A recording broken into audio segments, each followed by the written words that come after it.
మా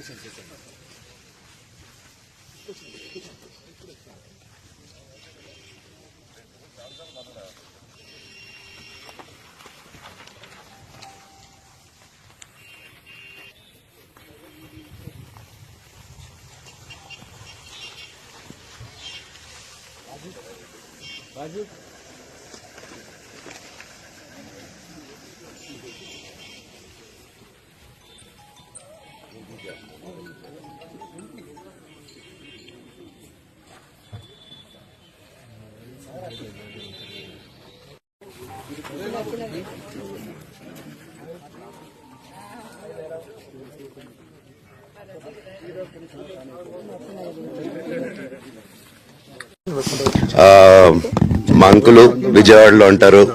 అండ్ ఇక్కడ కొంతమంది అంకుల్ నాన్నగారు బాగా క్లోజు. మనోజ్, నువ్వు ఎన్నో సంవత్సరాలు ఇంటి బయటగా ఉన్నావు, నీ సొంతంగా ఉన్నావు. మీ నాన్నగారు అమ్మగారు ఒకరే ఉన్నారు.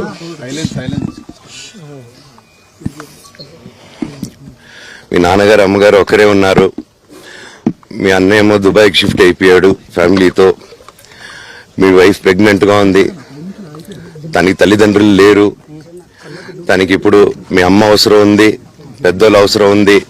నువ్వు అక్కడే ఎలా చూసుకుంటావు అంటే, నాకు ఆ రోజు మా భార్య కూడా ఒకసారి వాళ్ళు అన్ని చెప్తున్నారు కదా, ఎందుకంటే ఒకసారి వినండి అంటే, సరేమ్మా నీకోసం వస్తాను అని చెప్పి మళ్ళీ తిరిగి రావడం జరిగింది. అండ్ నేను ఈరోజు నా గురించి ఆరోపణలు వేస్తున్నారంటే అది నేనేం చెప్పలేను. ఓన్లీ మీకు ఆధారాలు మాత్రమే చూపించగలుగుతాను. ఇప్పుడు వాళ్ళు చెప్పి నేను చెప్పి ఇది కరెక్ట్ కాదండి, నేను ఎప్పటి నుంచో కూర్చొని మాట్లాడదాం అంటున్నాను. పిల్లలకి లోకల్లో అక్కడ లోకల్లో ఉండేది ఎవరో కాదండి, మా బంధువులే అండి అందరూ. ఆ చుట్టుపక్కల గ్రామాలందరూ మా నానమ్మ ఊరు, మా అమ్మమ్మ ఊరు అందరూ మా వాళ్ళండి. వాళ్ళ పిల్లలు, మనవాళ్ళు, వాళ్ళ బంధువులు.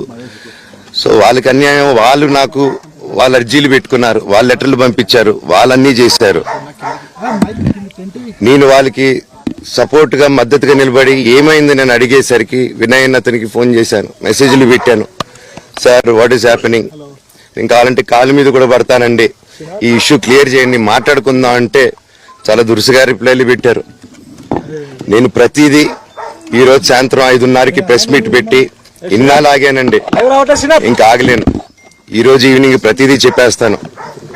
ఆ రోజు నేను పోలీసు సపోర్ట్ అడిగినప్పుడు స్టేషన్కి 100కి ఎందుకు ఫోన్ చేశాను, ఆ 100 దగ్గర నుంచి నేను పర్మిషన్ ఇస్తున్నాను, నాకు ప్రాబ్లం లేదు.